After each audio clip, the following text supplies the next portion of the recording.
ปูน2 ลูกเปิ้นหอมปูน2 แก่นขอบคุณหลวงตามูลเน้อเปิ้นก็เอากำเนี่ยมาให้ตุลุงวาเหมือนกันน่ะตุลุงได้วามแต่ลูกกำกุนโลงไงวะล่ะกำไหวกุนโลงสักวันก่อนอันนี้ก็มีแถมหน่อยนึงในโลงเน้อเดี๋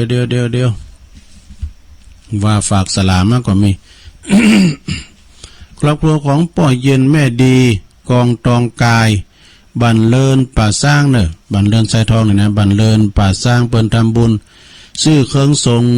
สถานี96แถม100 บาทยินดีเนอะป่อเย็นแม่ดีกองตองกายป่อเย็นแม่ดีกองตองกายบันเลินไซทองบันเลินเนี่ยนะอำเภอป่าสร้างเนี่ยเป็นวัดทำบุญการนำกาไฟวัดประทัดละหน่อย50 บาทป่อเย็นแม่ดีกองตองกายบันเลินเนี่ยห้องกันเต็ดตุลุงแถม1 ซองเนาะเปิ้นว่าฟังทุกวันแต่บ่ได้โทรดอกโทรมาพ้องกาเน้อเพราะอันปะบุญเย็นโทรมากะอันนี้ก็แม่อวนกลมมาหลวงเนี่ยแม่โอนนี่ก็อันนี้เปิ้นก็ฟังตึงวันนะนายสาครกลมหลวงเด็กชายนัชชากรน้องนัชชากรกลมหลวงประกอบอยู่บันเลินนะหมู่3อำเภอป่าสร้างหอมการน้ำกาไฟแถม20 บาทเน้อแม่โอนเน้อ30นี่ก็เปิ้นจะเป็กพาเต้เนนเต้นะเนนเต้นี่เปิ้นจะครบอายุ20ละเปิ้นจะเป็กเป็นตุเจ้าวันที่30 เมษายนเมื่อก่อนนะ30 เมษายนเมื่อก่อนแล้วก็แม่อ้วนกรมมาหลวงนายสาครกรมหลวงเด็กชายนัชกรกรมหลวงก็รวมทำบุญแถม1 ซอง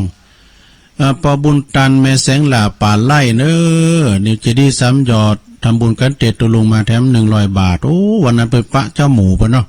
เปิ้นนางอู่กันให้70,000เนอะไปปะปอครูโอนปะกันที่งานตุ่นแก้ววัดตุ่นแก้ววันนั้นนะปอครูโอนเปิ้นมานอนน่ะเปิ้นมานอนปอครูโอนปุ่นนะปอครูโอนเปิ้นมาปิ้นจานด้วยนะเปิ้นมาอู่มาจ้ากันปิ้น70,000วันน่ะไปปะเจ้าหมูปะเนาะปะปอครูโอนนะปอบุญตันแม่แสงหลาป่าไล่จะดีซ้ำยอดหอมกันเต็ดตุลุง100 บาทยินดีเนอะปอบุญตันครอบครัวของป้อป๋าแม่รัตนาเอกเรื่องป้อป๋าเพิ่นก็ไปปะตุลุงที่วัดตุนแก้วนะป้อป๋านี่เพิ่นคุณวัดคุณวาเนอะหอมซื้อเครื่องส่งสำรองแถม200 บาทเนอะสาธุปะกันเนอะอันนี้งานประเภทนี้เปิ้นยังจะว่าก็ได้นะเปิ้นอาจจะเลินก็ได้นะแต่ว่างานเป็กตุนี่มีน้อยแน่นอน30 เมษายนปนหารสุนทรแม่สุพินบุญยสิงห์อันนี้นี่ได้เอ่ยเปิ้นมื้อน่ะนะปุถภูมิปัญญานะปนหารสุนทรเนี่ยเปิ้นเป็นพี่น้องกันตึงอาจารย์เราไปอยู่น้องดูเนี่ยอดีตเปิ้นเป็นปอจารย์ด้วยนะบนกรรมตุลุงจะหลายเนี่ยปนหารสุนทรบุญยสิงห์นี่นะขอบคุณเนี่ยวันนั้นเนอะแถม1 ซองเนาะการเตะตุลุงบอบุญลักดวงคำสวัสดิ์เนาะบันบูชานี่ครับพี่น้องบันปูจ้าเนี่ย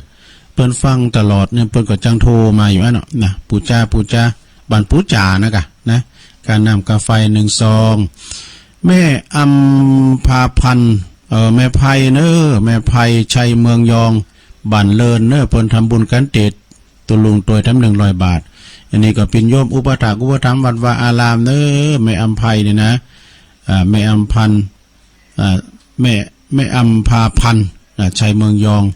วันที่30ก็เพิ่นก็จะไปอุปถากอุปถัมภ์ช่วยกันเป็นเก้าเป็นกันในการเป็กตุปีเต้เนาะว่าที่ตุปีเต้ขอบคุณเนอะการแม่นไขมันเนี่ยบ้านเปิ้นไขโคหรอกเปิ้นนั้นฟังรายการตุลุงตลอดก็ขอบคุณการแมนไขมันเนาะแถม100 บาทยินดีหลายๆปอบุญไลแม่จันทรา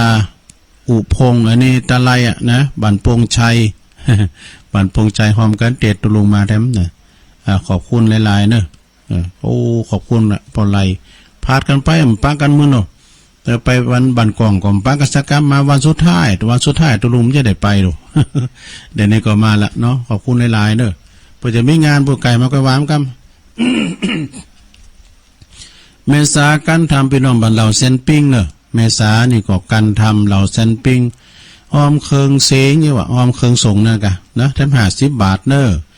แม่คำปันขาเขียวใหม่แม่คำปันกับแฟนครับประจำนะหอมผักป่าสถานีเด้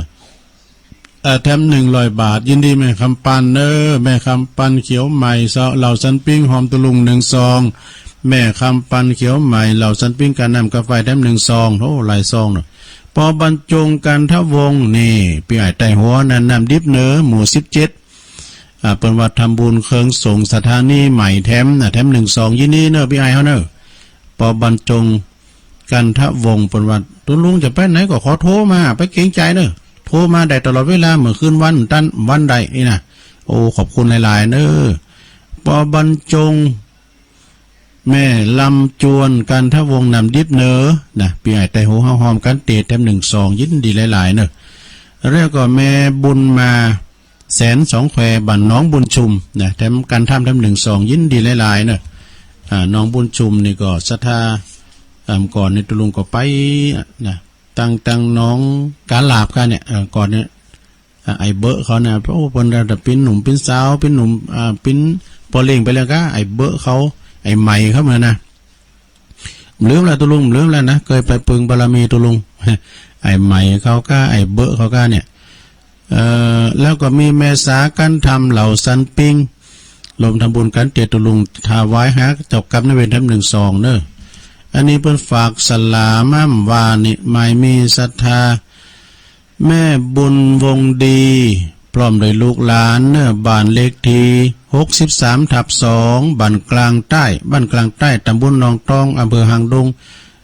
หอมเคิงส่งสถานีทั้ง300 บาทนี่เป็นเก็บมาอยู่ที่สลามาเหิมว่านี่แล้วก็นายนราศักดิ์นางพรพิมลพร้อมด้วยครอบครัวเนอะเจริญศรีบ้านเลขที่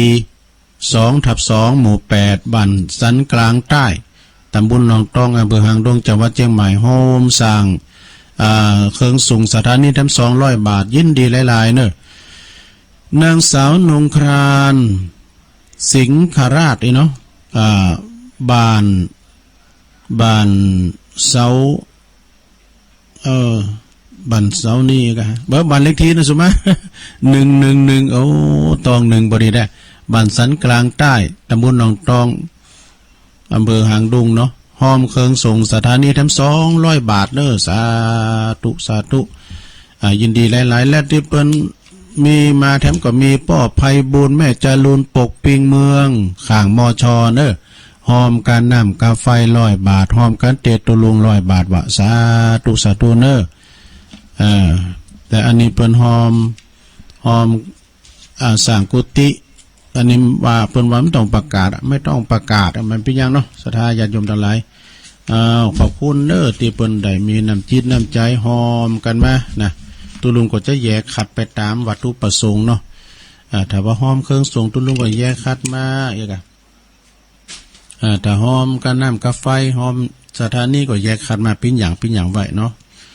เอาปอนนี่กันเนอะเอาปอนตึงลงตึงหลายสปีติโยวิวาจันตุสัปปะโลโกวินาสตุมาเตภวัตวันตรายโยสุขีติคายุโกภวะอภิวาตานาสิริสานิจังวุธาปจายโนจัตตาโลธรรมาวัตันติอายุวันโนสุขังปะลังเอาแล้วศรัทธาญาติโยมทั้งหลายตี4พอดีเนาะตี4พอดีก็มาพบมาปะมามาจ้ากันเนาะหลากหลายเสียได้พี่น้องเมืองฟางเปิ่นฟังมันได้เพราะว่าสถานีเปิ่นอาจจะปิดปรับปรุงได้3 วันละนะคุณเราก็โทรมาโลมันตื่นเจ้ากันนะศรัทธาญาติโยมทั้งหลายตุลุงนะตั้งเวลาไว้ตี 2ตั้งนาฬิกาไว้นะนาฬิกาก็เต้นปุ๊กอยู่แต่ก็ลุกมาก็มาอาบน้ำแล้วก็มาเข้ารายการเนาะมาเปิดเพลงไปตามระบบอินเทอร์เน็ตกันไปแล้วก็พวกเจ้าแถมเจ้าหนึ่งพวกนี้ก็จะไหวพระรับศีลโยงเข่าบาทเนาะสุมาเข่าพิฆาหารโยงเข่าพระเจ้าเอ้กะเอากรรมปอจานมาไหวกรรม นะเป็นกำลังคิดกำลังใจกันไปเนาะศรัทธาญาติโยมยกยอต่อไฟ จะไปทอดจะไปแท่เนอศรัทธาญาติโยมนะอยู่เป็นกำลังจิตกำลังใจกันไปคุณเฮามันก็มีให้มีดีมีตุกมีโศกขะเข้าศูนย์กันไปนะคุณเนาะคุณเฮาขอให้มีการกินต้านกันไปใจเนาะขอสุขภาพสมบูรณ์แข็งแรงกินต้านกันไปใจเปิ่นว่าคุณเฮานี่ถ้าว่ามันกินมันต้านโรคภัยไข้เจ็บมาถึงมาไก่ อยู่กับฮอกับเฮิรนอยู่กับบ้านกับจองไปอินดูเปิ้นที่ว่าเปิ้นเปิ้นลูกเต่าเปิ้นเห็นหนังสือก้าสำเตอกับเปิ้นทำงานไปเป็นพนักงานที่หาที่นี่เปิ้นปิดเปิ้นยุบกันนี่น่ะโอ้อินดูแต่เปิ้นตกการตกงานการอันนั้นก็ผ่อนอันนี้ก็ผ่อนนี่นะ มันเป็นความตุกเนาะศรัทธาญาติโยมทั้งหลายเอาจะต้องเข้าสู่ธรรมชาติอันใดมันจำเป็นเฮาก็มันต้องซื้อมันต้องแปะมันมาอันใดที่มันจำเป็นนี่นะแต่คุณเฮาสำเตือนนะอย่าทำตัวตามสังคมความล่มจมจะมาถึงอันว่าโอ้สูก่อนเนี่ยเขาหมดนั่นน่ะทุกเรื่องเฮาเนี่ยเพิ่นมีพระรถยนต์บ่ไหนน่ะโตยบ่นี้น่ะเพิ่นมีตัวมีซื้อก็ซื้อมาก็ไว้กินหนูได้กินหนูหมายความว่าจะได้หรอซื้อมาไว้กินหนูนะกะคือว่าได้ใจบางพองนี่เปิ้นมีก็มีไว้ก่อนขับรถย้ำจางเด้อเปิ้นมีก็มีไว้ก่อน แต่ไปหันไปนี่ก็จางเปิ้นขับไปอีน่ะคือว่าตามสังคมเนาะตามสังคมจะไปตามกระแสแฟชั่นศรัทธาอยู่ไผอยู่มันไปเนาะถึงมื้อถึงวันนี่ปิ้นหนีปิ้นขานี่ก็พอดีแล้วศรัทธาเกินมีหนีมีสินนี่มันกินอิ่มนอนบาลับเนาะตัวลุงก็เคยปิ้นหนีปิ้นขามาแล้วศรัทธามันตุกอกตุกใจแต่เฮาปิ้นหนีปิ้นสินเปิ้นนี่นะบาลีเปิ้นได้กล่าวรับรองไว้ว่าอันนั้นก็ตีอันเฮาปิ้นหนีแล้วเปิ้นปิ้นบาลีไว้นะอินาทานังทุกขังโลเก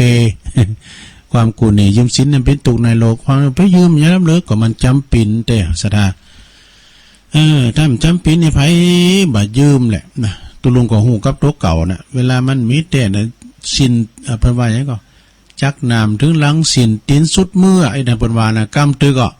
สินตีนสุดมือไอ้นั่นมันมีที่อย่างใดแล้วมันมีความจำเป็นน่ะมีความจำเป็นก็เลยยืมเพิ่นมาเอกยืมโดนยืมไฟ อย่างตัวลุงในการยืมเปิ้นมาแล้วดื่มดองนี่เนี่ยกันมีก็ไปหึงโวยไปสำลับโวยขีดดีเท่าดีหรอ ก่อนในธรรมวันนั้นประกอบว่าดูท่านนันชัยเศรษฐีอันเป็นสอนลูกเปิ้นน่ะ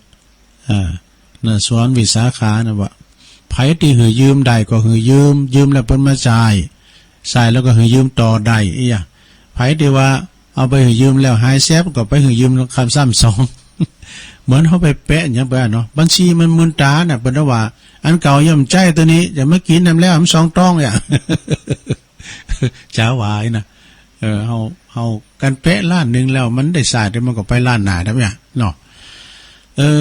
เป็นกำลังจิตกำลังใจเห็นเลยพอลงแม่ลงเขาก็ดีอยู่กับฮอกับเฮิรนน่ะดีแล้ว อยู่กับบ้านกับจองน่ะเนาะทั้งเธอก็เฝ้าบ้านเฝ้าจองหือลูกหือล้านกันไปนะตัวลุงเกมมันในไหวทั้งนั้นเนี่ยเดียวกันเนอะเอามาว่าทั้งหน่อยหนึ่งตอนนี้หอลืมกล่าวขอบคุณสถานีหอ เด็กอะได้ปอดดีเปิดสายแล้วเนาะขอบคุณกูเสียงกูสายกูสถานีเนอะที่เปินหับสัญญาณนะเพราะว่าจะปิ้นคืนเก่า16ดอยสุดเทปก็ดีคืนไฟหินก็ดีนาวเรดิโอตัววันนี้เปิดฮับเจ้าเนอะเพราะว่าจะเป็นดีนาวเรดิโอฟังเพลงกันอย่างจู้ใจแล้วก็ตั้งทันพระมหาประสิทธิ์ที่อยู่บนดอยสุดเทปเป็นเทศสัญญาณเข้ามาทั้งหมดตี2 กึ่งดูต่างฟังเพลงเก่าได้ผู้เอาเยี่ยมเนอะผู้จะเปิดเพลงเก่าคุณเฒ่าฟังย้อนยุคสมัยปอเขาแม่เขาเป็นบ่าวเป็นสาวเลยนะพวกก็เปิดเจ้าเตัวปีประสิทธิ์เนาะตัวปีอูเขาแล้วก็บาเดียวนี่แล้วก็คืนของปดมเลยปดมบ้านทุ่งเรดิโอโดยนะหลายคืนอยู่เจ้านี่นะ แล้วก็ในนิติสีแล้วยินดีต้อนรับตั้งคืนของแดนดินถิ่นล้านนาแดนดินถิ่นล้านนาเนี่ยเปิดจะเปิดหับตั้งแต่ตีสี่ไปจนถึง7 โมงสดาฟังกันอย่างจูใจแล้วก็มนเสียงธรรมจากอันแม่ปุ้นเนอแม่แจ่มเด้อเนอตุปีอุดรเนาะพี่น้องแม่แจ่มเพิ่งก็โทรมาพองเนอโทรมามาจ้ากันเนี่ยเนาะสดาจะยมทั้งหลายมามาจ้ากันปิ้นจะได้ฟุ้นตกกอมสังก่อแรงก่อนะอันวันแรงนี่มันต้องวามันถึงแรงเอาอันนี้มาวาให้หน่อยคำคมตุลุงธรรมนะคำคมตุลุงธรรมคติสอนใจกำเมืองเปิ้นว่าคนชั่วหือนี้นะคนชั่วเนี่ยจะไปไก่นะคนชั่วหือนี้คนดีหือคบนะคบคนดีอาเสวนาจะพาลานังคือว่าคบคนพาลจะไปหาผิดนะเปิ้นไปลักไปโจกก็โจรเปิ้นไปโดยเปิ้นนี่น่ะคบคนดีก็นักปราชญ์บัณฑิตเนาะคบคุณโหประจบหือเว้นนะโหประจบเนี่ยประจบประแจงเฮาหันเฮามาตอนรับเฮาอีน่ะประจบประแจงคุณขีลินอย่าไปเอาเนี่ยคุณขีลินก็จะไปเอาเล่นการพนันเนี่ยกันเนาะคุณขี่เมาก็อย่าไปไก่คุณขี่เมาจะไปไก่มันคุณใบก็อย่าไปนะไปไก่เปิ่นก่อนเนี่ยตัวลงไปลินนาปะนะกะคุณใบนั้นตัวใหญ่เนาะแล้วเขาเปี้ยน้อยเนาะเปี้ยน้อยแล้วก็ไปแบะใส่เปิ่นนะกะตบหน้าเฮาหน้าหันแล้วบ๊อบอ่ะมันตบหน้าเฮานะตอนนั้นเฮาเริ่มลินนามันซ้ำเลยคนบ่สู่อย่าไปบังคับนี่มันสู่แล้วมันเมาละมันเอาการเอางานไปบังคับมันนี่นะคุณเปิ้นนับอย่าได้ไปโกนเปิ้นกำลังนับสตางค์ไปโกนเปิ้นนับหยังก็ตามเนี่ยไปโกนเปิ้นถ้าเดินบ่ถึง100น่ะ99 70อ่ะนะเมื่อใดก็นับให้ใหม่ คุณโจรอย่าฟังไปตัวเนอะเปิ้นโจรไปไหนห้อมหัวนี่โจรไปลักไปจกก็ไปทำบัดนี้บ่ให้ก็จะได้หมู่ห้อมหัวนะจะไปฟังไปตัวเปิ้นเนอะคนมีคนมือโวยอย่าไปเฝ้าของเนี่ยคนมือโวยเนี่ยมันขีดแซบนะมันขีดเม็ดนะไปเฝ้าของเนี่ยมันเม็ดทั้งเปิดนะเม็ดก็คือแซบคือว่าหลักของเปิดเนี่ยค่ะคุณหญิงจ้องห้องอย่าไปแนะนำนี่คุณลึกเหลือกำอย่าไปห้ามปล่อยมันไปเด้อเนี่ยมันเหลือกำคุณขี้จมขี้ซามจะอย่าใดไปอ่อนนี่คุณใจห้อนอย่าใดไปหือใจไปยการนี่คุณใจห้อนนี่มันเย็นยังก่อนได้คุณใจห้อนนี่นะจะมาติดวาวนี่มันได้เนอะใจห้อนนี่นะคุณติดวาวนี่จะต้องใจเย็นนะมันจงใจสมาธิขนาดน่ะติดวาวเนี่ยนะแล้วคุณบาเป็นน้อยเป็นนานอย่าใดอาราธนาธรรมโอ้อันนี้มันเป็นอย่างก้าเนาะใจน้อยใจนานก็ว่าใดนะก็ถึงวันนี้เขามาฟังดอนดิวัดพระธาตุสลีจอมตองเนี่ยแม่ชีน่ะพรหมมาจาโลกาน่ะโธ่เสียงเปิ่นจัดโมนน่ะเปิ่นอาราธนาธรรมจำเติมใจหน่อยใจนานมันวามจะถูกยากจำเติมนะอันน้อยมารัตนธรรมเนี่ยกันเนาะได้ว่ามึนแล้วนี่เอาว่าอะไรว่าเลยรัตนธรรมกันยันตุนนิมิตังอาราธนังกะโลมาโอ้อันนี้มันก็ทานอนบัดลับน้อยเอ้ยน้อย3 วัน 7 วันกันต่อไปนี่ก็ตุลุงก็จะได้ประกาศข่าวสารงานบุญเนอตียกวินก็มีเปิ้นโทรมาบอกนะสดาญาติโยม ที่เปิ้นโทรยกวินก็มีอันนี้บอกบุญอันนี้มันยกวินแน่นอนว่าบอกบุญมายังผู้ใจบุญในระหว่างวันที่23 ถึง 27 มีนาเนอะ 63นี่นะ23 ถึง 27 มีนาเปิ้นจะมีงานทำบุญประชุมเพลิงศพหลวงปู่ศักดิ์ปัญญาปะทีโปพระลูกวัดเนาะณวัดห้วยบงตำบลศรีวิชัยอำเภอลี หมายเหตุประชุมเพลิงวันที่27ในเวลา 16 นาฬิกานี่เปิ้นฝากประกาศมาเนอะ เปิ้นฝากประกาศมา วันที่23ถึง27ที่วัดห้วยบงเนอะต่อไปก็อันนี้วัดใหม่หนองหอยนี่มีงานอยู่เนอะ พิธีสงฆ์มีเหมือนเดิมที่วัดใหม่หนองหอยตำบลสันติสุขอำเภอดอยหลอดจังหวัดเชียงใหม่เพิ่นจะมีงานวันกตัญญูวันคล้ายวันมรณภาพของหลวงพ่อพระครูวุฒิวรวุฒิคุณครูบาเจ้าอินโทเนอณวัดใหม่หนองหอยตำบลสันติสุขวันที่12เมษายน12เมษายนโดยเมตตาบารมีธรรมหลวงพ่ออาจารย์ท่านพระครูสังวรยติกิจเจ้าอาวาสเนาะได้ฝากประกาศมาตุลุงก็ไปช่วยกุปีแล้วก็เริ่มแล้วในวันพุธนะ21 22 23มีนาปล่อยโลงอันนี้เพิ่มยกเรื่องก็ปล่อยโลงวัดขอขาหนองโบตาตุมเนอะเพิ่นจะมีงานปล่อยโลงเสนาสนะต่างๆ21 22 23มีนาโคตรเขาวันที่22เนาะที่วัดขอขาหนองโบตำบลตาตุมอำเภอป่าสร้างเนอะวัดสุวรรณวิหารก็ยกเลิกไป วันที่5 เมษายนที่วัดบันใหม่กระหม่อมทองสุวรรณวิหารงานประเภทนี้ก็ยกเลิกไปก่อน 29 ถึง 30 เมษายนอันนี้งานเป็กตุปิเต้ว่าที่ตุปิเต้30 เมษายนนี่มีอยู่15 16น้องศูนย์แล้วไปทุ่งโป่งแล้วไปศรีชุมโพธารามมีอยู่เนอปล่อยหลวงวัดศรีชุมโพธารามตำบลบ้านเรือนอำเภอป่าสร้างจังหวัดลำพูน27 28 29มีนาคมเนองานนี้เมตตาบารมีธรรมหลวงพ่อพระครูสุนทรธรรมานุโยกหลวงพ่อใหญ่เฮาเจ้าคณะอำเภอดอยหล่อเฮานี่เปิ้นจะไปเมตตาไปกล่าวต้านไปเวนตาลเนอหลวงพ่อจะไปเวนตาลเสียงเปิ้นดีนะเสียงเปิ้นอมตะแท้ๆเสียงน้อยนะวัดป่าอัมพวันตำบลดอยหล่ออำเภอดอยหล่อจังหวัดเชียงใหม่เปิ้นจะมีการตัดไว้ลูกในเม็ดผูกพัทธสีมา12-13 เมษายนเนอ12-13 เมษายนที่วัดป่าอัมพวันกรปตำบลดอยหล่ออำเภอดอยหล่อจังหวัดเชียงใหม่นะท่านพระอธิการรัตภพนรินโทเจ้าอาวาสวัดอัมพวันป่าอัมพวันนะฝากประกาศมาเนอะก็ไปกินไปตานพระจะไปเปิดห้องตานก็ดีพระจะไปหับสังก็ดีพระจะทำบุญต่าง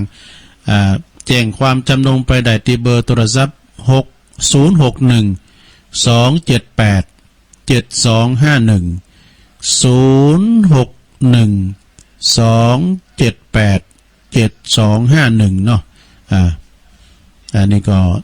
พระใบดีกาวิเชียนอติพัทโทผู้ถวายดีกานะ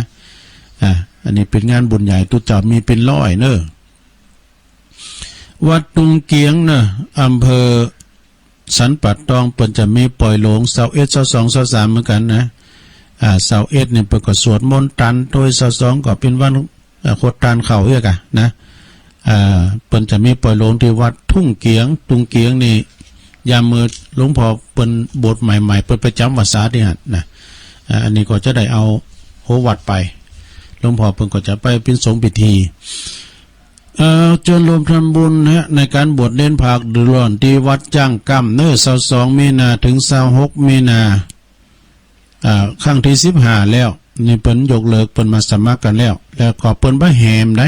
เปิ้นบ่แห่จากวัดบันกอกมาคือเปิ้นจัดตั้งต้นขบวนแถวที่อันห้องเฮนั่นเนาะแห่กองมาได้นะแห่นาคนะแห่นาคพระจะเป็นเจ้าภาพโบสถ์เน้นจำนวน30 ตนโบสถ์ตุเจ้า20 ตนเป็นเจ้าภาพโบสถ์เน้นพระเน้นโบสถ์สามเณรตนละ 1,500 บาทโบสถ์เป็นตุเจ้า 2,500 บาทถ้าว่าพระจะเป็นเจ้าภาพนำปานะก็วันหนึ่งก็ 1,500 บาทภัตตาหารเพล1มื้อก็ 2,500 บาทข้าวยาคูข้าวต้มตอนเจ้า 1,000 บาทเนอะติดต่อสอบถามเป็นเจ้าภาพใดที่เบอร์โทรศัพท์ของอาจารย์ท่านพระมหาประสิทธิ์ธรรมาภินันโท0861875325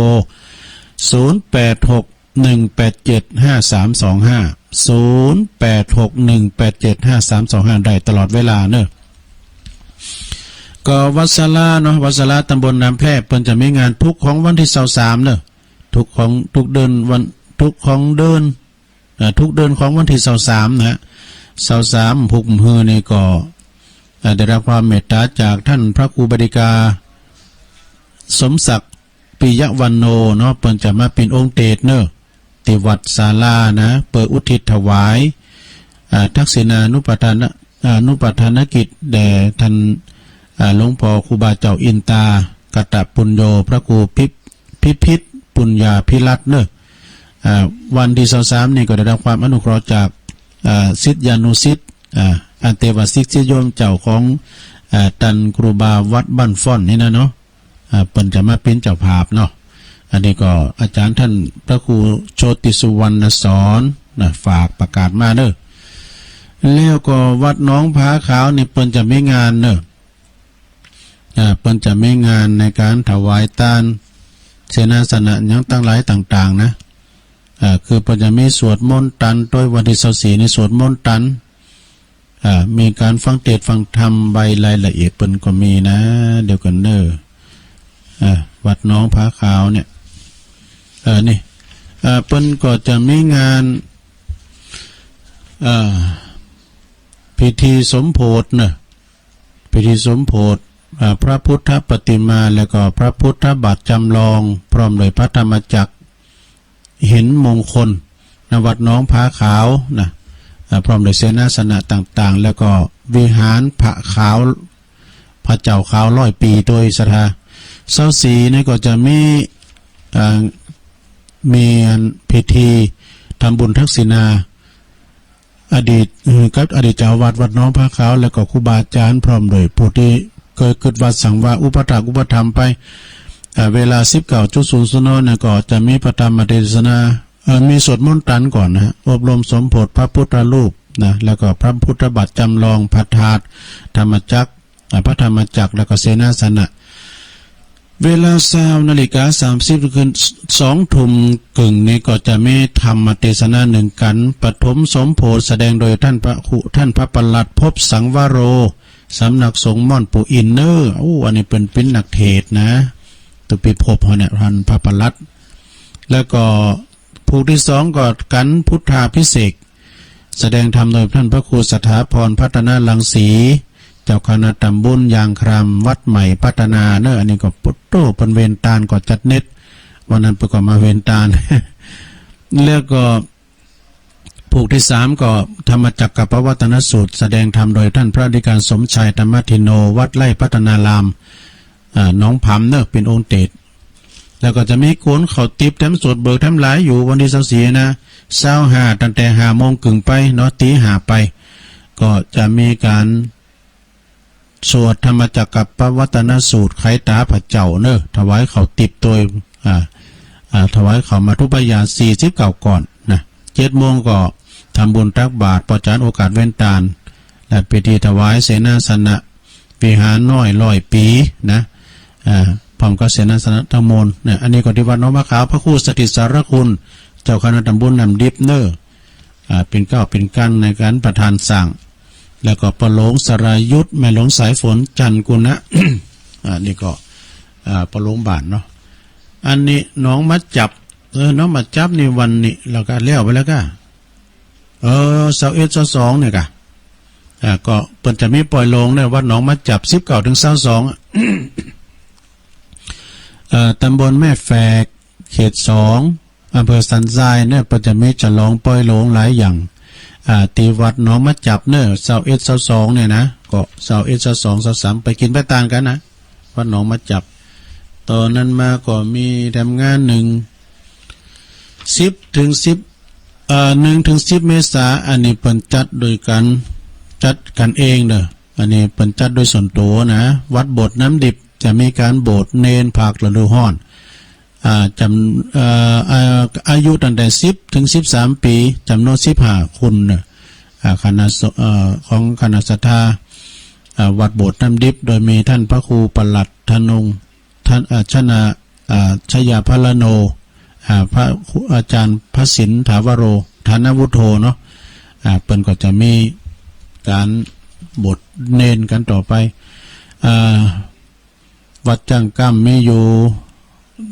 แล้วก็ดงโลงนี่แน่เนี่ยดงโลงนี่แน่แต่ว่าวันนั้นพระครูเปิ้นโทรมาเนาะที่วัด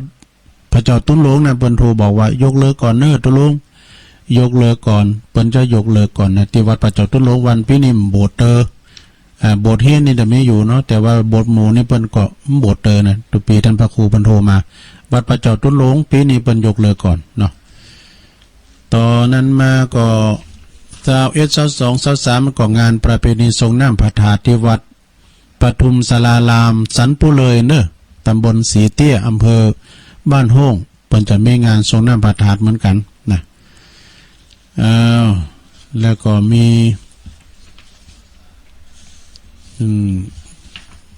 อันนี้เปิ้นขอประชาสัมพันธ์ครูบาบุญปันเลี้ยวไปแล้วกันเนาะ15ไม่นานเลี้ยวไปแล้วแล้วก็อันนี้ก็เลี้ยวไปแล้วที่ไหนท่านไหนฮะที่เปิ้นขอประกาศนะพระเจ้าต้นนั้นก็ยกเลิกไปแล้วยกเลิกไปก่อนหลายตีเนอะสถานเนอะอันที่ปุ่นที่วัดอันนี้เนอะที่เปิ้นขอยกเลิกไปเปิ้นโทรมาหลวงพ่อบุญส่งเปิ้นบอกว่าขอยกเลิกกันเนอะปล่อยหลงวัดเสาหินเนอะวัดเสาหินตำบลศรีโบบานอำเภอเมืองจังหวัดละปูนเปิ้นก็ว่าขอยกเลิกก่อนนะปล่อยมันสงบเหตุการณ์มันนั่นให้ก่อนปล่อยอันฝ้าล้างฝุ่นก่อนเนาะเดี๋ยวนี้มันมืดโมโตโซมันเป่งวะเตยนะตั้งท่านพระครูบุญส่งเปิ้นก็โทรมาบอกตัวลงยกเลิกก่อนเน้อเด้อปล่อยหลงที่วัดเสาหินตำบลศรีโบบานนี่นะเนาะ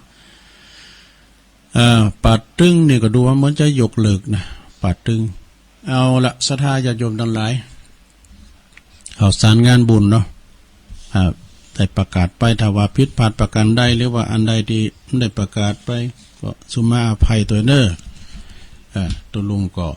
ได้ทำหน้าที่วันนี้ก็เป็นวันแรกบึดแรงก็ฟังกันแถมบึดแรงนี่ก็จะได้เสาะนะมนุษย์ก็เยการนะสับเดียวก็ตั้งพิมพ์แถมว่าวันนี้ก็จะได้ตั้งพิมพ์แถมแล้วก็พวกเจ้าก็มาฟังกันแถมเนาะพวกเจ้าก็ต่อถ้ำเจ้าน่ะเจริญปอนเจ้าไว้สาเจ้าวันนี้ป้าน้อยจะมาตามสัญญาเลยเจ้าเพราะว่าหันกำกระถาหนังสืออินตุกเมื่อที่ทำนายนี่นะเจ้าคนบอกว่าคาถานี้เขียนลงใบลานแผ่นทองหรือแผ่นผ้าก็ดีที่ไปที่ประตูหรือไว้ในรถหรือว่าปันหูไว้นะเจ้าอย่างเกิดเหตุการณ์จะเจอลุกพ้นจากภัยอันตรายในกาลเวลานี้นะเจ้าเนาะอันนี้เอาพิธีพึงทางใจนะเจ้าให้มีปากกาก็ตีมไปเนื้อปะโตมีตังปะละชีวินังสุขะโตยุติจิตะเมตะนิพานังสุขะโตยุติเจ้าเดี๋ยวดีคำรอบเนี่ยปะโตมีตังปะละชีวินังสุขะโตยุติจิตะเมตะนิพานังสุขะโตยุติเจ้าเนาะก็คงจะเขียนตั้นอยู่เนาะเจ้ากำยองวันละกำนะเจ้าวันนี้กำว่าเม็ดนะเจ้าภาษาไทยแปลว่าเอ็ดเอานะเจ้าเนาะเจ้าไว้สาเจ้าเจริญปอนฮัลโหลติดแล้วเจ้าไปเจ้าตั้งได้อยู่ไม่ย่อยสันสายเจ้าอ๋อไม่ย่อยสันสายเนาะแม่สมพัฒน์เจดีเจ้าอ๋อแม่ย่อยสันสายวันดีวันนี้นี่วัดตะลุกซะเถอะธรรมดาขอบคุณเนอะแม่สมพัฒน์เนาะสาธุไว้สาเจ้าอันนี้แม่ย่อยสันสายหมดเนอะเจริญปอนไว้สาธุลุงโอ้ลุงปบุญธรรมเนาะวันนี้ขอสายจำนอครับผมครับตั้งตัวตั้งมีบุญเนาะลุงเนาะเดี๋ยวนี้ก็อย่างนั้นเงี้ยก็เดือดร้อนเลยลุงแต่ดูแล ใดขอบุญศีลบุญทานนะนี่ครับเป็นติดจ้างติดเปิงและตุลุงเนาะนะครับสิ่งดีๆเข้ามาหาตัวเองเนาะเป็นทุกคนทุกท่านทุกคนที่อยากไปทำจากวันนี้นะครับเนาะสิ่งดีก็คือนี่ไปใจกันเน้อนะครับเนาะวันนี้ก็มีบุญทำก็มีบุญสัมบันมีลมหายใจสัมบันนะตุลุงเนาะฝันตุลุงแต่นะครับครับคนเราก็อยู่ได้กินได้ทานได้บุญนะตุลุงเนาะคนเราเนี่ยเขาหูวันเกิดบ่หูวันตายตุลุงเนาะนะครับอย่างกับก่อนที่ว่าวันนี้นะชีวิตนี่ฉันนักฝากให้คิดเนาะหากคิดแล้วจะมองเห็นแม้อยู่ดีมีสุขทุกเช้าเย็นพรุ่งนี้เป็นเช่นไรบ่ฮู้เนาะตุลุงเนาะวันนี้เฮาฮู้พรุ่งนี้เฮาฮู้เป็นหยังอย่าตุลุงฮู้แต่เจ้าแต่ไม่แรงกันกันเจอไม่เจ้าหันกันอยู่ไม่แรงเป็นยานะครับเนาะอันนี้จังครับอันนี้จังของบ่เจียงแต่นะตุลุงเนาะไม่ใช่ตัวของเฮาใจเพิ่นมาได้กับใจตุลุงแต่ยืมเพิ่นมาเนาะครับผมเราอยู่ก็จะตั้งอยู่ความประมาทนะตุลุงเนาะบุญกินบุญทานไปติดจังติดเบิกนะตุลุงเนาะครับยังบอกขอเป็นกำลังใจเนอวันนี้เนาะนะครับอยากก็ฟังตุลุงมาโทรมาวันนี้อดมาได้ตุลุงเนาะโทรไปกำเนอเอาไอ้กำเนออยากจะทำทั้งหลายเนาะขอบคุณครับขอเป็นอยู่ดีเหมือนกันทุกคนเนอนะครับเนาะครับสาธุยมพอกำลังใจเนอจะเลื่อนปอนครับพอบุญธรรมใจกาดมูเปิงเด้อมันไปจะโทษหนาไม่แต่โทษหลังไม้ในประจำน่ะคนหลังไม้เจริญปอนปอบุญมีได้ครับปอบุญมีฟังเจ้าแล้วกะครับโอ้แรกแล้วก็เพลงนะเป็นมุกของมันเป็นมือประมัวได้มันมูนะบทโรคขมุกขโมแหละว่านี่คือแล้วในมีฝากวะนี่เฮาไก่มากก็ฮะเนาะก่อนปีนี่ไข่มันโต๊ะกับกำนะก่อนปีใหม่เนี่ยอีข้าวได้หลอดโลกกันแล้วน่ะวันนั้นพอดีนะปอจุ่มเนี่ยเฮ้ยน้ำปอเต่ามันก็ได้วันนั้นน่ะก่อนปีนี่เอาแอมกำเด้อเนาะขอบคุณปอบุญมีหลายๆเด้อเป็นกำลังใจมากเลยสาธุพอบุญมีเนี่ยก็ฟังปิ่นประจำกูรายการเนอะเจริญปอนว่าสาก็ตุลุงโอ้โยมบุญมาครับฟังเจ้าแล้วเนาะฟังเจ้าแล้วดีกันพอดีวันนั้นโทรไปหาท่านพระครูสุเมธมาพูดวันนั้นเนาะไม่ได้โทรหาเพื่อนเลยงานเปิ้นก็มีอยู่เนาะงานบันใหม่น้องหอยนะมีเหมือนเดิมงานเปิ้นก็ปะกันเนอะยอมบุญมาก็ปะกันกับวัดใหม่น้องหอยอ่ะหัวนั่นตุลุงหัวลูกมากินยาลมกินยากันเนอะกินยาฟังทำไปก็เดี๋ยวก็หายกันเนาะขอบคุณเนอะยอมบุญมาเนอะแล้วก็ความดัน90นะตุลุงอันนี้ลดกะตุลุงมี115วันนั้นน่ะไปวัดพอนะจับพอดีว่ะเพิ่นว่านะเจริญปอนโยมบุญมาอันนี้เปิ้นอยู่ใหม่น้องหอยเจริญปอนไม่ทราบครับปอเสดนะครับปอเสดหยุบแก้วมาแล้วสิริมังคลาจารย์ครับโอ้จะมาไหว้พระด้วยกันนะขอฝากพระเจ้าด้วยกันนะดีกันเปิดสายเจ้าหน่อยวันนี้โยมไปบอกว่าเปิดสายเจ้าพองให้กับคุณนี่ดูเพิ่นได้เพิ่นโทรมาได้ก็โทรมาเหมือนกันนะเนาะครับวันนี้ไปทางใดก็ประเสริฐอ่ะวันนี้ได้ไปแต่ว่าเนี่ยส่งบ้านเนี่ยกันเรียกไปเป็นงานเนาะตัวลุงในวางตลอดพูดนี่จะไปเป็กตุที่วัดพระธาตุดอยหล่อกั22บ่กันเนาะ22บ่มี22บ่ก็วันที่ต้นอย่างไปหลวงหนองบัวหนองหนองบัวก็คานี่มีกะมันปล่อยลงละอ่อนลานทางถนนอันนี้พี่น้องมีจะหลายมันได้ไปหอมครัวรู้ว่าไป ว่าน่ะไปเรียกไปว่า เอ เด็ก อ เนาะ เนาะเก็บตัวนะไปเรียกชุนกันว่าก็เรียกกันมา นั่นกะว่าก็ไปธุระหลวงพ่อไปทกสตัวคุณห่างเรื่องมีตัวเจ้ามีเฮาคนเดียวอ่ะไปงานหลวงพ่อนะ ยังมาลงเลี้ยงเลยเนาะ ทกสได้หรอเนี่ยยินดีประเสริฐนักๆเนอะโตสา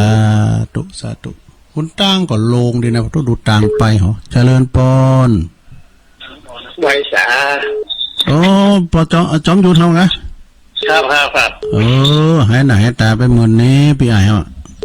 ตู้มันหายไปได้หายไปน้อยต่างงานหนักแต่ว่าก็ไปเกี่ยศพอันตุลุงหมื่น ตัวลุงหมื่นไหนมั้ง ตุลุงหมื่นวัดชัยมงคลวังมุย ดูตัวลุงหมื่นเนี่ยตัวลุงตายไปหมื่นปลายแล้วเนี่ย หน้าตาไปหมื่นปลายก็เกิดมางานนี้ก็ว่าโอ้วันนี้ศพอันตู้มาตั้งหมื่นปลายกันเลย มันก็เอาไว้7 วันก็แต่แล้วก็อันไม่ได้บอกลุงประกาศจะกรรมพอมันด่วนน้ำไปแล้วก็ลุงก็เลยบอกวันเนาะเฮามันตัว7 วันเนี่ยมาเตอนะครับมันด่วนน้ำไปแล้วก็แต่ว่า2 ศพก็นะตุลุงว่าอันหนึ่งตุลุงหมื่นนี่อายุ86เนาะแล้วไม่มีนี่79อ่ะวิ่ง2 งานกันนะว่านะโอ้พอดีก็อันนี่ก็เนาะวันก่อนบ้านใหม่แม่ตู้เหรอเนี่ย แม่ตู้ข่าวว่าลำจางนี่นะใหม่ยังคุยกันเนาะยันใหม่กันไปหน่อยโอ้โหการงานนักแต่2 วัน 3 วันเนี่ยเพราะผมแล้วไปเป็นงานไหนนะครับโอ้จะโทรหาตุลุงก็โอ้สายแม่น่ะพอโทรล้างไม้ก็ได้เป็นยังตัวเตยอู่กันล้างไม้อู่กันมื้อดีเนาะอันญาติธรรมก็ได้อยู่ก็อันแว่นล้อได้อยู่เนาะซื้อนี่มาแล้วซื้อมาถึงเงินเลยคนนี้ที่บ้านลุมเนี่ยเขาขายน้ำบ่อห่างว่ามันเก่านะแกเนี่ยจะเอาพูดว่าหรออันบ่อขาวมาส่งจังว่ะก็นั่นเนาะบอกให้จอมยุดลอยเนาะเพื่อคันได้ก็ให้ไปมาคุดเอาคนเดียวนี่จะขายถูกเลยได้มาแล้วได้ปุ่นคนเธอปุ่นตัวมาส่งตรง20,000 ปลายดูโอ้โหเสียดายเนาะล่ออันนี้เป็นตึงเงินมันนะตึงเงินมันเนาะตึงเงินมันแล้วยังเงินตาดมาเขาลืมตาดวันพูดแน่เนี่ยเขาจะตาดมาส่ง20,000 ปลายโอ้แปลงแต่กะไพ่มิมเดี๋ยวนี้พอดีกะปิดอนุรักษ์แล้วเนาะโอ้อัน20,000 ปลายนี่ว่าถูกไปเนี่ยผมไปถามสักที่30,000 40,000 50,000เป็นแงมเป็นไงแต่ที่วัดบ้านไม้ตัวไปทำไปมีพะโง่เนี่ยโง่ขาวหลับตัวตัวเปลี่ยนที่ตีนเล็กแล้วเล็กตีนเล็กละตีนเล็กล่อเขาว่าเอาเล็กมาแต่งโค้งอ่ะเอากระสอบมาหุ้มแต่งัวทางไกลเนาะยินดีก็ไอ้เขาเนอะเนาะเอาไว้จ้าสาธุจอมยุทธ2 แผ่นดินน่ะมันให้ไปจะโทษน่ะไม่กรรมเหมือนกับปบุญธรรมอ่ะเจริญปอนไว้สาเจ้าตุลุงจังได้จ้า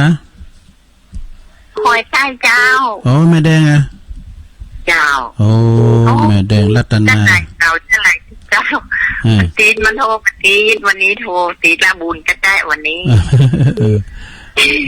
งานแล้วหมดแล้วเนาะปล่อยแต่เป็นปล่อยลงเรียบร้อยไปละเจ้าแล้วไปหนองประจับมาใดก็เจ้าหลวงพ่อเพิ่นไปแล้วไปทำบุญก่อนแล้วว่านี่เพิ่นไปประชุมที่ดอยสัพพัญญูนะคะเพิ่นไปวันก่อนนั่นแหละพอวันนี่ติดประชุมสัญจรที่วัดดอยสัพพัญญูตรงกับฝ่าวัดนะคะวันนี้ก็ไปไหนฝ่าวัดฟังตลอดเนอะแล้วก็กดประกันต้นเจ้าดีแล้ววันนี้เต้นแล้วเนาะขอบคุณแม่แดงนักเด้อไหว้สาเจ้าสัตแม่แดงรัตนาวันนั้นปุ๊กก็มาแวเจริญปอนเดี๋ยวนะเอาเข้ามาใหม่900เจริญปอนไหว้สาตุลุงปอบุญตันปอเลี้ยงบุญตันมาละฟังเจ้าแล้วนะท่านเนอะนึกว่าทำมันก่อน ฟังเจ้าแล้วเนาะแล้วก็งานก็ผ่านได้ไปได้น่าผ่านไปเป็นงานวันน่ะกะเป็นงานโคเยอะเนี่ยโอ้งานนี่หลายแต่กะงานน่ะบึดงานนั้นบึดงานนี่เนาะงานสังคมเฮานี่นะงานสังคมมันแล้วไปเป็นงานอ่ะวันนั้นก็โมนเนาะที่วัดตุนแก้วได้คนหลายมนตาวันก็โมนวันนั้นก็เพิ่นก็มีโซแม่น่ะก็น่าโซเด้อติดกันได้กะโอ้งานถ้าว่าโซลุงใจไอ้แซมกลับไปขอบคุณเด้อพระบุญตาเด้อสาธุวันนั้นเปิ้นก็วันก็ครูโอนซุปกันในบทโตเปิ้นปากันมื้อน่ะซุปกันออกกันยากเด้อพระบุญตันป่าไล่เอาสายไกลเข้ามาพองรู้0899556506ตังดอยสะเก็ดยังบ่แม่นางโอนเขาเล่าตำบลฟังกันเด้อบ้านที่บ้านแจมเอาโทรเข้ามาโอ้ยังหลายอยู่เนาะเวลาหนักอยู่นะวันนี้นะแรงบุดก็ว่ากันแถมเนาะ3 โมงบ่าย 3 โมงตะมึดเนาะ0899556506เอาไหวสาหลวงพ่อมานิดกราบนมัสการท่านเจ้าสาครับแล้วก็เจริญสุขเจริญพรจอมยุทธได้คนผู้ฟังผู้ท่านถ้าผมมานี่มันต้องเลิศเนาะอาจารย์เนาะเลิกกันแต่ถ้าเขามินประมาณนี่ถูกปรับนะอาจารย์แต่อย่าถูกฟ้องกับพอละไม่นะแต่อย่างจอมยุทธกูนี่นะบ่ห่างในอีทของเนอถ้าลอกเก่านี่นะจอมยุทธถ้าหาแป้นะเปิ้นหาไปเปิ้นบ่ได้นึงเอาเกณฑ์มันกำรอนะหาแล้วก็เกณฑ์ไปมาปูทั่วได้เอาใส่รถไปเนาะอันนี้อู้ยอกันก่อนเนาะธรรมะทุกคำที่ลุงเตะเอาไว้นะโอ้ฟังแล้วก็เป็นคติสอนใจหมดแล้วเนาะความประมาทเนาะเลิกอย่างเดี๋ยวนี้เขาป้องกันถูกเกาเรื่องโรคภัยไข้เจ็บเนาะแม่นแล้วพามาตื้อทูดังแล้วน่ากินแต่ก่อนไว้ไหนถ้าไปอู้เนี่ยกูป้าขยะอาจารย์เคยดูเนาะวันนี้ได้เรายิ้มเดี๋ยวนี้ประหารน้ำเดือนนี้ตื้อปากตื้อทูดังหันกันกระดาษไม่เมี้ยงปีใหม่นี้ถ้าจะอิดหน่อยใครได้เป็นทยอยการหันเข้าหาพ่อหาแม่เนาะทำบุญไปตั้งแต่1 เมษายนก็คนเป็นใครจะเดียดกันละแต่ว่าที่คนก่อที่มาใส่บาตรวันสิ่งจริงๆเจ้าสาวนักวานเขาบอกนั้นประกาศว่าเว้นไปสักระยะหนึ่งออกบิณฑบาตเอาเฮานี่ต่อสู้หน่อยอยากจะมาเจอหน่อยอาจารย์เนาะแม่น่ะเฮาสวดมนต์ว่าถ้าถึงวันเนี่ยมันก็เป็นบุญเป็นกุศลที่ป้องกันโรคภัยไข้เจ็บได้ทั้งหลายอย่างผมปั่นป้อนกระซ่านี่นะอาจารย์แต่ก็ผมก็ว่าปราศจากโรคภัยไข้เจ็บอยู่ดีมีสุขเจ็บอย่าได้มาใกล้กันใครอย่าได้มาไกลเน้อโรคภัยไข้เจ็บไปเน้อแม่น่ะแข็งแรงสาธุอย่างล่ะวันนี้ยุดภาพก่อนเนาะเมื่อไหร่เนาะวันนี้อยู่ที่ศาลานี่ครับต่างพิมพ์เสาก็ดิ้งผมว่าถ้าจะไปหาท่านไปห้องบนนี้ก็อย่างสถาบันทุกคนก็บอกเขาบอกเตือนเราแต่บอกไปกับตาลิโยอ่ะฟังมาตาลิโยนะตาลิโยอ่ะตุลุงมันย่ำมาได้ไหมกันตุลุงมันย่ำมาเนี่ยตาลิโยอ่ะเสื้อผ้าแล้วก็ตาลิโยน่ายินดีเนอะหลวงพ่อเนอะสาธุสาธุตาลิโยเปิดปิดโปรแกรมวัดดูวายาเจริญปอนข้าพเจ้าเจ้าตุลุงฟังดูโหวันนี้แต่ละแนวเนาะน่าก็จบสักการมาทำผู้อ้ำกึ่งนึงจ้าอันนี้เนาะจ้าแม่สอนนุ่นละแกนุ่มโทมาเนี่ยเจ้าข้าพเจ้าเราต้องตุลุงเด้อเจ้าไว้สาเจ้าแม่สอนนาสายลีเจริญปอนไว้สาเจ้าท่านอันนี้แม่เซียวแม่สุทัศน์ดีมูลแสนพรหมฟังเจ้าเลยกะฟังเลยฟังวันนี้จะได้ไปช่วยจะได้เป็นอบรมแต่ว่าอบรมอสมอย่างก็แค่ชิเวอร์ที่วันนี้สุดท้ายละกะมันมีตำแหน่งหน้าที่เขาก็ไปเนาะนั่นเนาะโลกนั้นก็มาติเอาเพื่อบอกเขาป้องกันนั่นเนาะเป็ พิ่นก็คือตื่นกันแต่ไปแตกตื่นแต่ว่าให้ตื่นตระหนก บ่คือตื่นตระหนกแต่ป้องกันไว้ จ้ะฟังอย่างนั้นตลกคือกำลังใจเนาะ ขอบคุณเนอแม่สุทัศน์ดีมูลแสนพรหมทุ่งปีเนาะขอมาแถมสายไกลโอ้สถาเอ้ยเวลาตะลุงเปิดเลอะ0899556506ตำปุนรู้ไอเว้งยองเขาก้าแม่สุภลักษณ์เขาก้าแม่สุพันนี่อยู่บันเทียเนาะพันมงคลพันกันเนาะแม่สุพันก็เนี่ยแล้วเป็นน้องไส้เฮาโลเนี่ยน้องไส้เนี่ยก็สีอันเนี้ยก็เนี่ยหลายตีหลายต่างเนาะไก่โอ้ก็เดี๋ยวกันเนอมาใหม่เนอ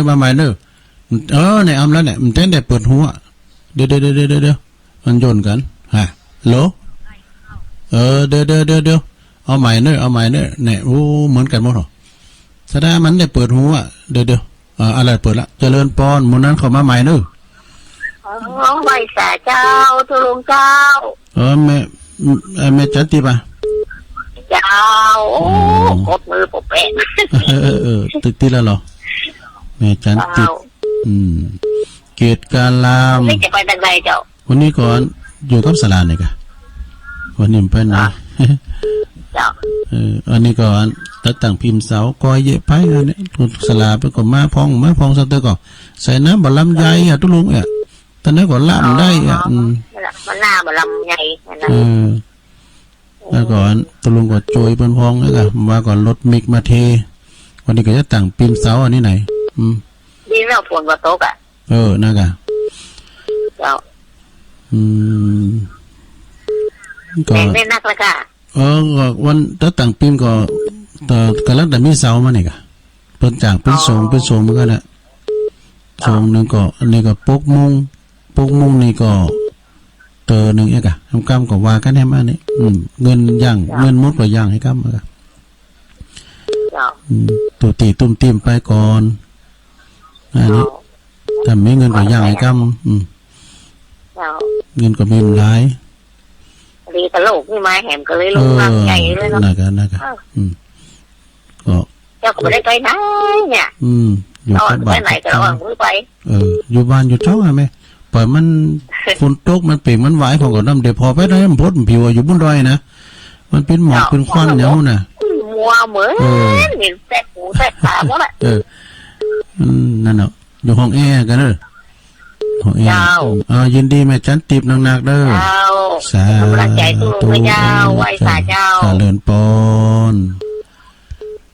โทรเข้ามาติ้มเจ้าน่ะเข้ามาใหม่เด้อเจ้ามันได้เปิดหูเจริญปอนติดแล้วอยู่ตั้งได้เข้ามาใหม่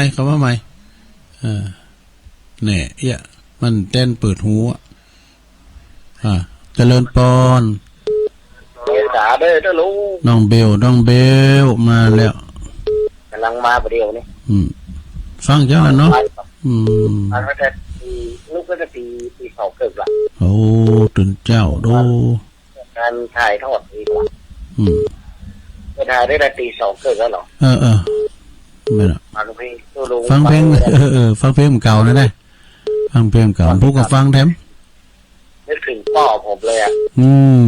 มากันเพลงมูนี่แต่ก่อนที่พ่อผมธรรมตะนิรันดร์การเนาะประมาณ4 ปีที่พ่อผมเปิดรายการทำไมผักเก่าการเที่ยวรายการอะไรเดี๋ยวนี้ก็ชัดเจนนี่เนาะครับประมาณถึง5นี่จะเปิดเพลงอะไรเนาะผมการเที่ยวสุพรรณล่ะไปไล่ควายทำไมแต่เพลงสวรรค์ชาวนาเจ้าก็เปิดให้แม่จันเพ็ญคำโพธาแม่น้ำตาลก้นแก้วไอ้เนาะยินดีเนอไอเบลสาธุน้องเบลนักร้องเจริญปอนไว้สาเจ้าตุลุงสายแม่สายทองแม่สายทองธัญแก้ววันนี้อยู่ไปแจกวันศุกร์ธัญเจ้าหน่อยแล้วก็แจกตุลุงก็นั่งซองนะตุลุงห้องครึ่งเสียงซองเลยห้องเครื่องสูงซองนึงเนาะ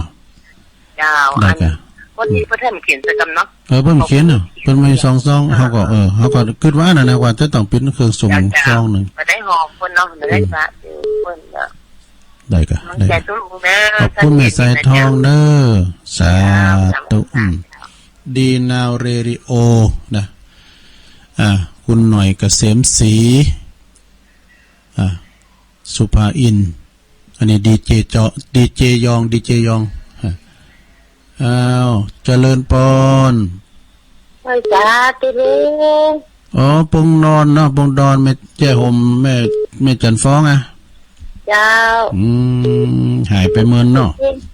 เจ้าวันนี้เจ้างูสักนะ แต่แต่กะแม่เนาะ การทำเพลงประกัน รับดีดูอันนี้ น่าจะ พูดกับฟังแอมต่างเวลาไว้กะตีสองกึ่งนี่ดึงเพลงออกละท่านมหาประสิทธิ์เปิดเพลงละ อันนี้ตุ้ลุงนะโมนั่นเปิดมาเยอะตุ้ลุงพนโมละบ่อย เปิดลามาเนาะเจ้าฟังอยู่เนอะ โอ้ขอบคุณแม่จันฟ้องนักๆเนอะปงดอนแจ่โฮม โอ้น่ะนักเห็นโต้มจ้าเลย เดริตันแล้วเหรอ เจ้า สาธุโทสายเน่นอยู่เหมือนกันเหมือนเดิมเจริญปอน เจ้ากับไว้สาตุลุง แม่สุกแก้ว เจ้าฟังจะมาแต่เจ้าแล้วเด้อไว้สาตุเจ้า แม่สุกแก้วศรีลาพรเนาะ เจ้าศิลปรกันฟังกันนักสิเที่ยกับฟังกันนัก แต่ เอิ้นตุลุงเด้อฟังกันแล้วก็ดูเสียงทางเงินนะเจ้า พวกเจ้าก็ฟังแถมแม่กันเนาะ เจ้าฟังตลอดเลยตุลุ โอ้ ง ขอบคุณแม่สุกแก้วนักๆเด้อเป็นตัวแทน กับไว้สาเจ้า สาธุเป็นตัวแทนพี่น้องตั้งสีเตเปิ้นก็ฟังตลอดเจริญปอน โอ้สุมาขอบกำเนิดลุงครับ ขอเบอร์น้องเบลได้เหรอ โอ้ศูนย์กันไปแล้วมันได้บันทึกไว้ เป็นอย่างน้องเบลฟังอยู่น้องเบลโทรมาทุลุง บอกว่าโทรไปเลย 092-186-3221ฟังกำเนิด092-186-3221อู้ดังจะอู้ร้านสายจนน้องเบลสักน้อยมีเรื่องที่จะอู้ด้วยกันน้อยเนอะน้องเบลเนอะ เจริญพรขอบคุณเนอะสาธุก็ให้แต่มาถามว่าเบอร์นั้นนี่ตุลุงดึงหัวเนอะมันศูนย์ครับหมดอะเจริญปอน ครับการไปกาครับผม โอ้ปอลงสมบัติใบวางเนี่ยดุงลงมาละนะ ฟังตลอดแต่ไม่โทรเลยนะ โทรไปพร้อมกันได้หัวเปิ้นฟังอันไปได้ วั บ่ นนั้นมาครูครับตั้งนี้ยุดคนเนาะ ช่วงนี้ยุดก่อนเนาะยุดวันภาพร้อนเลยไงสบายดีนะตามอัตภาพอ่ะครับรู้สบายดีเนาะ ร้อนเลยไงสบายดีก็อยู่ช่วยเปิ้นเนี่ยกะแปลงกุฏิหลวงพ่อเนาะกุฏิหลวงพ่อมันได้ขึ้นมาเมินแล้วกันเพิ่นเฮาปล่อยมันเมนอันนี้ก่อนเนาะหลังปีใหม่พุ่น8ปิ้งบ่รู้8ปิ้งประเภทนี้บ่น่ะเกิดมากินมาตานด้วยกัน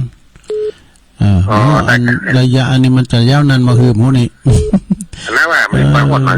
ปีใหม่แล้วเขามันเรียกว่าตัวปีใหม่เด้อเนาะลองประจำสังขารนี่ลองมาถึงวันสังขารนั้นนะนั่นเนาะฝ่าหลังฝนก่อนปีเนี่ยฝนตกไปกำนึงครับโอ้ยกเลิกก่อนเนาะบทนี้น่ะยกเลิกอ่ะยกปีนี้จะได้ตั้งใจอ่ะยกเลิกพอดีมีมะขามมะเขือเหมือนกันอย่างละแต่เนาะปล่อยเอาแล้วปีหน้าฟ้าใหม่ก็ว่ากันเนาะครับนะครับครับได้ขอบคุณเนอสาธุกันนะครับโอ้มาครับพอลงสมบัติเนอดงใต้พัฒนาเปิดฟังตลอดเนาะตาหน่องเฟืองฟ้าเจริญปอน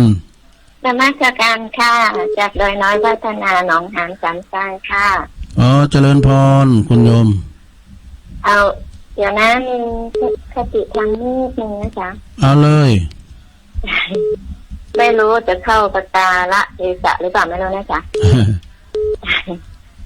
มีธรรมะไว้คุ้มโลกามีศาสนาไว้คุ้มหัวใจมีหมอนไว้หนุนค้ำมีพระธรรมไว้หนุนใจไม่ว่าจะอยู่ที่ไหน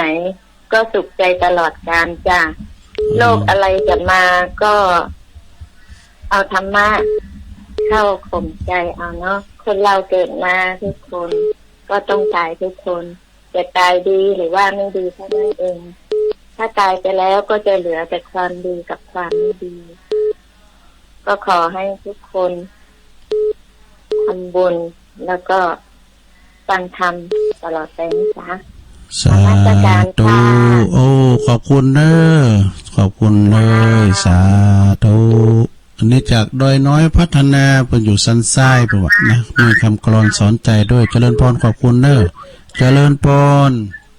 ไม่สาเจ้าอันนี้ไม่เกี่ยวให้กันน่ะไอ้หยังไม่จรูนลงโอนจ้ะฮะลงโอนนะจ้าโอ้ยอุ้ยสีเถาสุมาได้ยินมาปากเสียงลงลงโอนแต่เจ้าวังลุกไม่เกี่ยวอันหวยละไว้สาเจ้ากิติลังกาไม่อะไรลงโอนนี่เป็นตัวเคียวแต่ใช่ไหมเนี่ยลงโอนเนี่ยมาเรียนนี่อยู่มาได้แล้วได้ไปทางไหนเนาะตัวงานมันใจอันอยู่กับสลาเนี่ยกันเจ้า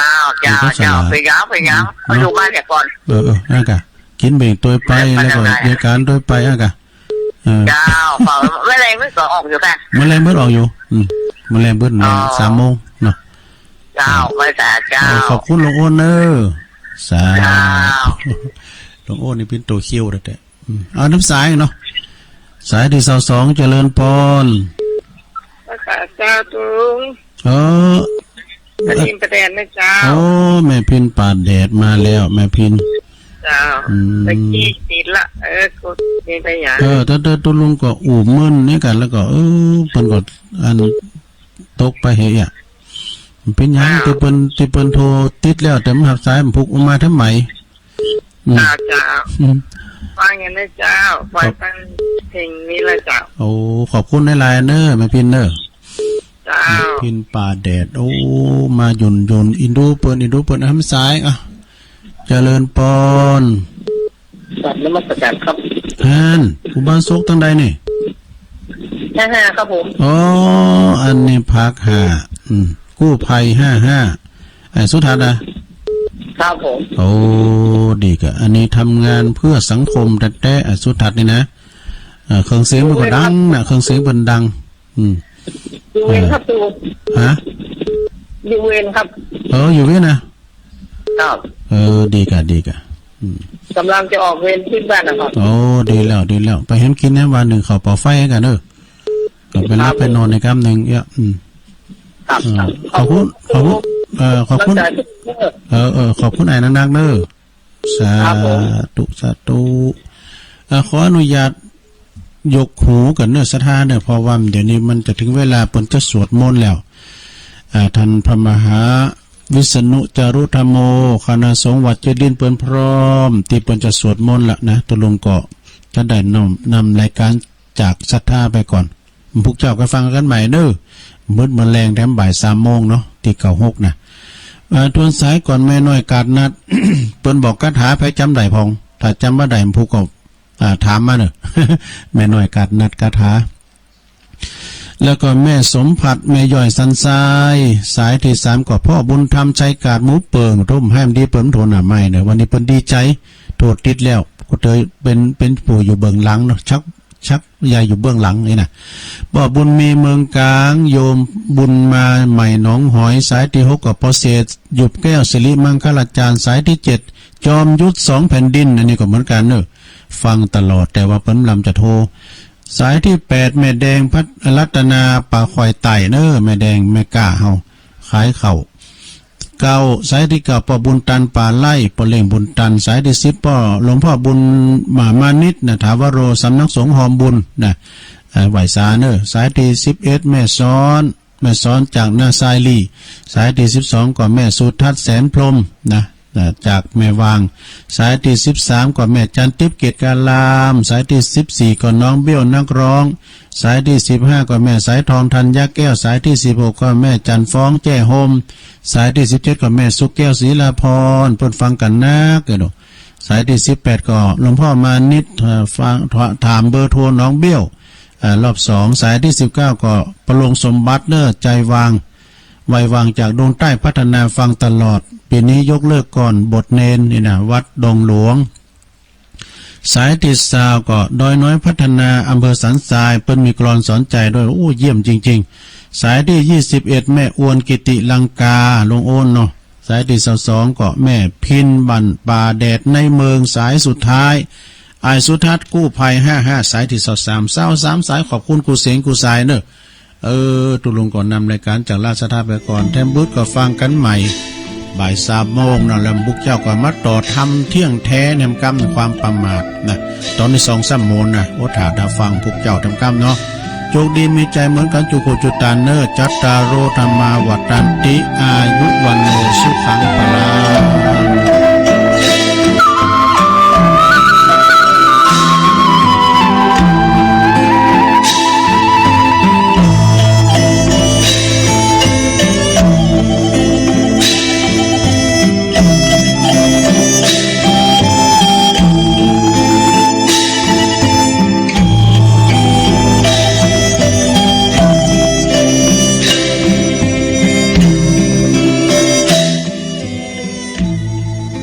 เดี๋ยวกันเนอสดาญาโยมทั้งหลายตัวลุงกำลังได้รับรายงานมาเนาะไฟฟ้าปากตั้งเจริญดับเนอก็เดี๋ยวตัวลุงต่อแถมเนอเดี๋ยวตัวลุงจะต่อแถมขอบคุณเนอท่านประครูเนาะเปิ้นก็ฝากแม่เดือนเพ็ญเปิ้นฝากบอกมาเนาะก็เดี๋ยวพักกันเดี๋ยวแป๊บเดี๋ยวเข้ามาต่อรายการแถมเนาะสาธุเจริญพร